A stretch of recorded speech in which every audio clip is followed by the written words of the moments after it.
मन नहीं है, इसका अर्थ यही होगा कि भगवान की इच्छा भी नहीं होती होगी, कामना भी नहीं होती होगी। लेकिन कामना हो रही है और कर्म भी हो रहा है।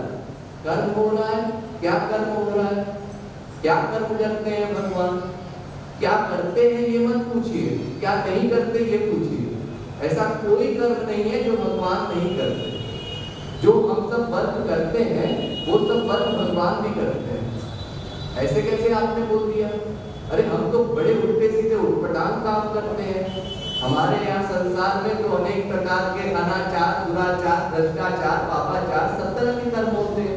भगवान भला ऐसा क्यों करेगा? नहीं, भगवान भी ये सब करते हैं। उसकी साइंस कुछ और है, उसका रीजन कुछ और है, उनका एम कुछ और है, लेकिन करते सब है।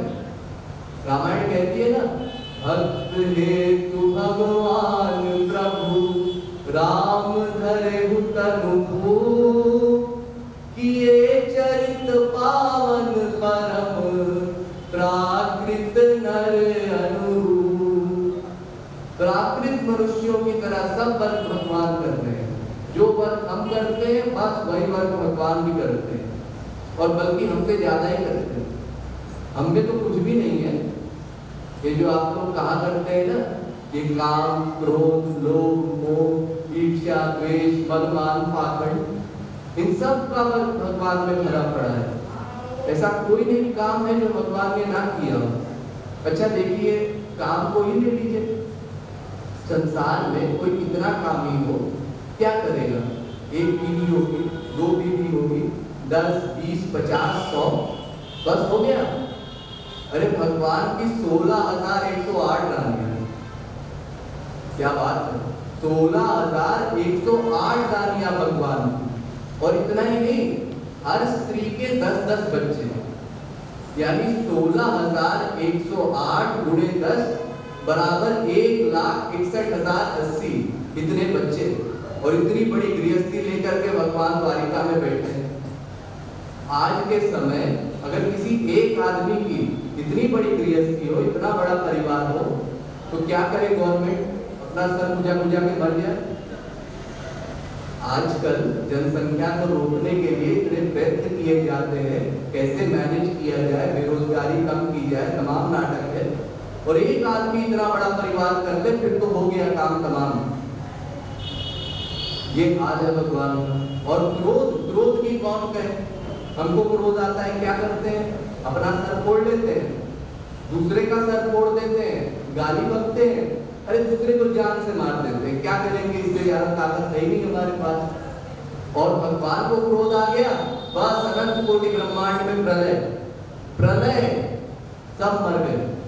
इतना भयंकर क्रोध और छल कपट वगैरह जो आप बुरी बात मानते हैं, तो लीलाओं में आप देखते ही हैं। भगवान राम ने बाली को कैसे मारा, वामन ने बलि को कैसे छला, सब वर्ग किए भगवान ने। उसका भले उद्देश्य कुछ और हो, लेकिन वर्ग सब हो रहा है। लाखों करोड़ों की हत्या, चाहे हनुमान की हो, चाहे अर्जुन हो, उन्होंने किया, उनके संतों ने किया, आकर के यहाँ सब वर्ग। और दोनों भगवान और महापुरुष दोनों बने हुए पूर्ण काम, आत्माराम, परम निष्काम। अच्छा खासा भगवान बैठे थे और इस संसार बना दिया कूड़ा कबाड़ा। और फिर क्या वर्क करते हैं? हम सबके कर्मों को नोट करते हैं। अंदर बैठ करके ये व्यक्ति क्या सोच रहा है, क्या वर्क कर रहा है, क्या प्लानिंग कर रहा है, ये काम नोट करते हैं। सर्वशक्तिमान भगवान, ये नौकरी है भगवान की। अरे मान लीजिए आप बहुत पढ़ाई करें IAS PCS ऑफिसर बनने के लिए, और फिर जाए आप नौकरी के लिए, और आपको इंटरव्यू के लिए बुलाया गया। अच्छा ठीक है, तुमको नौकरी मिल जाएगी, कल हमारे घर आना। आप घर पहुंचे, क्या काम है हमारे लिए? ये हमारे बीवी बच्चों के गंदे कपड़े देख रहे हो, इसको धोने का काम है। ये धोने का काम हम करेंगे, आप तुम ही तो करोगे, और कौन करेगा? अरे हमने इतनी पढ़ाई की है, इतना मेहनत की है, इस काम के लिए थोड़ी ना की है। और वो सर्वशक्तिमान भगवान, सर्वज्ञ भगवान, उसकी क्या नौकरी है? हम सबके कर्मों को नोट करना। इतना बेकार काम है। बेकार कैसे? बेकार ऐसे कि आप अपने कर्म खुद रियलाइज कीजिए। 10% कर्म भी बताने लायक नहीं है। दिन में 10 बार किसी की चुगली, किसी का ये, किसी का वो, एक जगह मन शांत नहीं रहता। और बेचारे भगवान बैठ करके नोट करते रहते हैं। सब कर्म हमारे ऐसे ही है, अंदर गड़बड़ बाहर ठीक। प्रणाम करेंगे दंडवत, लेकिन फिर पीछे बैठ करके उसके खिलाफ बात भी करेंगे। ऐसे सब कर्म हमारे, और बेचारे भगवान को नोट करना पड़ेगा। पता नहीं किस सेकंड इसके मन में ये भावना आ जाए कि तू ही मेरा है, और उसी क्षण भगवान को सब कुछ करना पड़ेगा। आध्यात्मिक दुख निवृत्ति, त्रिकाल निवृत्ति, त्रिदोष निवृत्ति, पंचक्लेश निवृत्ति, पंचकोश निवृत्ति, आनंद प्राप्ति, सब करना पड़ेगा। इसलिए सतर्क होकर के नोट करते रहते हैं। और हमारा अंतःकरण तो उससे बहता नहीं। अरे मान लीजिए आपका दोस्ती हो और आ जाए रात को 12-1 बजे, आप सो रहे थे गहरी नींद में, और इतनी देर में आपके दरवाजे पर दस्तक, झुंझला करके उठते हैं, कौन आ गया, कौन आ गया? उसने कहा मैं हूँ रमेश। रमेश रमेश इतनी रात को? उठाया बीवी को, उठो उठो, देखो पता नहीं क्यों आ गया नींद डिस्टर्ब करने हमारी। फिर उसके बाद कपड़ा वपड़ा पहन करके फिर दरवाजा खोलेंगे और फिर एक्टिंग शुरू। अरे आओ आओ रमेश, हम तो तुम्हारी राह देख रहे थे, बहुत दिन हो गए तुमसे मिले, बताया नहीं आने से पहले, हम आ जाते तुमको रिसीव करने। अरे 2 मिनट पहले आपको उठने में कष्ट हो रहा था, अब बोल रहे रिसीव करने एयरपोर्ट पहुंच जाते। बिल्कुल बदल गए कर्म।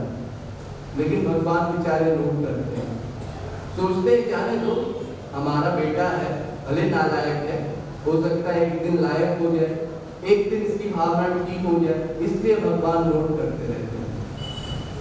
अरे यूं समझिए एक उदाहरण से कि एक बार एक मोहम्मदन फकीर था। तो वो मोहम्मदन फकीर खुदा की इतनी नमाज पढ़ता था कि उसके घुटने छिल गए। नमाज क्या होती है? नमाज में घुटने के बल बैठा जाता है। जैसे हमारे यहाँ सूर्य नमस्कार होता है, वैसे ही मुसलमानों के यहाँ नमाज पढ़ी जाती है। उसमें खुदा की इबादत होती है, अपने गुनाहों की माफी मांगी जाती है। तो घुटने पर बैठ करके खुदा का ध्यान किया जाता है, उनके लिए स्तुति गाई जाती है। तो घुटने पर बैठ कर करके इतना बैठा, इतना समय उसने इस प्रकार से इस मुद्रा में बिताया कि उसके घुटने छिल गए। तो एक दिन वो देख रहा था सड़क से जाते हुए, तो कोई दूसरा फकीर था, उसके पास बड़ी भीड़ इकट्ठा थी।